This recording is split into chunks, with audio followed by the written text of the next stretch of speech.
رضی اللہ تعالی عنہ کا نام عویمر بن مالک خزرجی ہے۔ یہ مدینہ منورہ کے بڑے تاجر تھے۔ حضرت عبداللہ ابن رواحہ رضی اللہ تعالی عنہ سے گہرے تعلقات تھے۔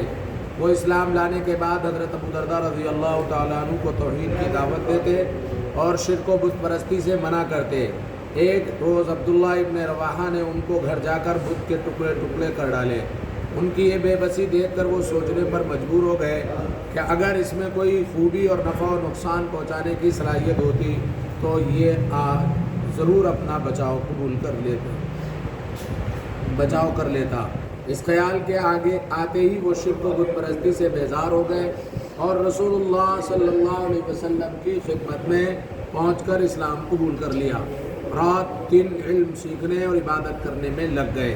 جب انہوں نے دیکھا کہ تجارت علمی مجلسوں میں حاضری اور عبادت کی لذت میں رکاوٹ بن رہی ہے تو تجارت اور دنیا کی زیب و زینت چھوڑ کر علم سیکھنے اور عبادت کرنے میں مصروف ہو گئے۔ وہ درویشوں کی طرح بالکل سادہ زندگی گزارنے لگے۔ حضرت عمر رضی اللہ تعالیٰ عنہ نے انہیں شام کا گورنر بنانا چاہا تو صاف کہہ دیا کہ میں اہل شام کو نماز اور قرآن پڑھانے کے علاوہ دوسرا کام نہیں کر سکتا۔ حضرت عثمان غنی رضی اللہ تعالیٰ عنہ نے انہیں دمشق کا قاضی بنا دیا تھا۔ پھر انہی کے دور خلافت میں 33 ہجری میں انتقال فرمایا۔ حضور اکرم صلی اللہ علیہ وسلم کا معجزہ سورج کا لوٹنا۔ حضور صلی اللہ علیہ وسلم پر جب وحی نازل ہوتی تو آپ صلی اللہ علیہ وسلم کی ایسی حالت ہو جاتی کہ ابھی غشی طاری ہو جائے گی۔ چنانچہ آپ صلی اللہ علیہ وسلم پر ایک مرتبہ وحی نازل ہونا شروع ہوئی۔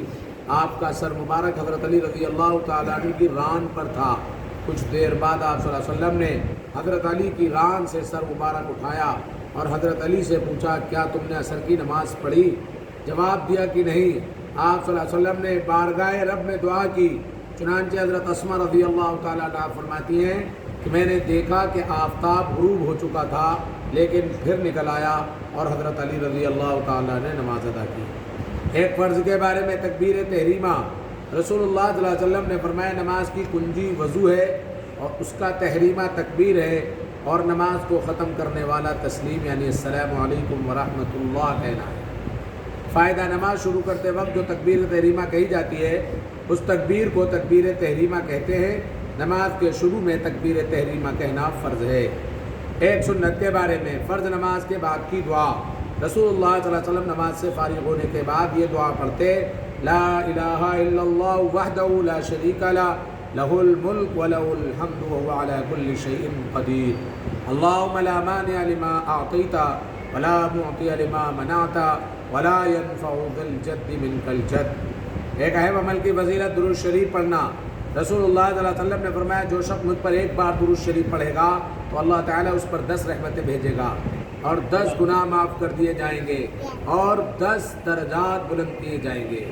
ایک گناہ کے بارے میں نقصان کے بعد کی آسانیوں پر اترانا۔ قرآن کریم میں اللہ تعالیٰ فرماتا ہے جب ہم لوگوں کو نقصان پہنچانے کے بعد اپنی رحمت کا مزہ چکھاتے ہیں تو وہ ہماری ان نشانیوں کے بارے میں بھی شرارت کرنے لگتے ہیں، یعنی موجودہ آسانیوں میں پڑھ کر گزری ہوئی مصیبتوں کی تکذیب اور مذاق اڑاتے ہیں جبکہ انہیں نشانیوں سے عبرت حاصل کرنی چاہیے۔ ایسے لوگوں کے متعلق سخت وعیدیں آئی ہیں۔ دنیا کے بارے میں آخرت کی کامیابی دنیا سے بہتر ہے۔ قرآن کریم میں اللہ تعالیٰ فرماتا ہے تم لوگوں کو جو کچھ دیا گیا ہے وہ صرف دنیاوی زندگی میں استعمال کی چیزیں ہیں اور جو کچھ اجر و ثواب اللہ کے پاس ہے وہ اس دنیا سے کہیں بہتر اور باقی رہنے والا ہے۔ آخرت کے بارے میں جنتی کو موت نہیں آئے گی۔ ایک شخص نے رسول اللہ سوال کیا یا رسول اللہ کیا اہل جنت کو نیند آئے گی؟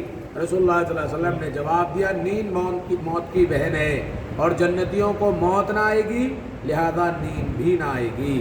طب نبوی سے علاج۔ آپریشن سے پھوڑے کا علاج۔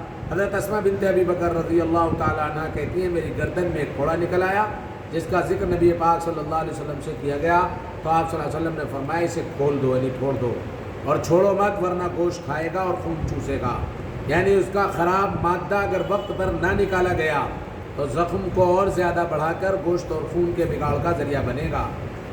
نبی کریم صلی اللہ علیہ وسلم کی نصیحت۔ رسول اللہ صلی اللہ علیہ وسلم نے فرمایا تم اپنی جان، اولاد، خادم اور مال کے حق میں کبھی بھی ہلاکت کی بد دعا مت کیا کرو، ایسا نہ ہو کہ بد دعا کرتے ہوئے دعا کی قبولیت کی گھڑی سے تمہاری موافقت ہو جائے اور تمہاری بد دعا قبول کر لی جائے۔